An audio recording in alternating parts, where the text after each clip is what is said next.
Quelle a été la pire annonce que ton école ait jamais faite? J'étais en train de manger mon sandwich quand les vieux haut-parleurs ont émis ce bourdonnement étrange. Ils faisaient toujours ça avant de dire quelque chose, mais cette fois ce n'était pas le menu du jour. La voix du directeur a retenti, mais on sentait qu'il était nerveux. Les enfants, retournez immédiatement dans vos salles de classe et fermez à clé. Ce n'est pas un exercice. La dame de la cantine est restée immobile, ne servant plus personne. J'ai regardé mes amies. Elles m'ont regardé, et nous sommes partis en courant. Quand nous sommes arrivés dans la salle, la prof avait déjà baissé les stores. Elle a fermé la porte à clé et nous a demandé de regrouper les bureaux dans un coin, loin des fenêtres. Personne ne parlait, mais nous pensions toutes la même chose. Il y avait quelqu'un avec une arme. Peu après, on a entendu des sirènes, puis des cris. La prof essayait de nous calmer.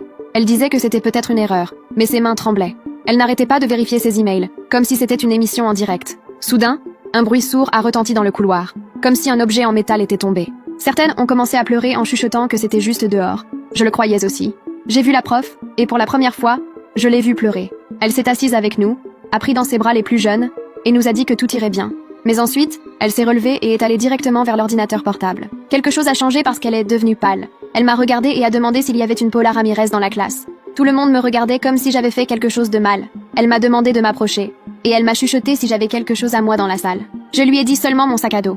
Elle m'a dit de le prendre et d'attendre près de la porte. Je ne comprenais rien, mais j'ai obéi. Au bout d'un moment, on a frappé, elle a ouvert. Un policier m'a dit de le suivre. Le couloir était rempli de policiers et de secouristes. Je pensais qu'ils allaient en m'arrêter. Et je ne savais même pas pourquoi.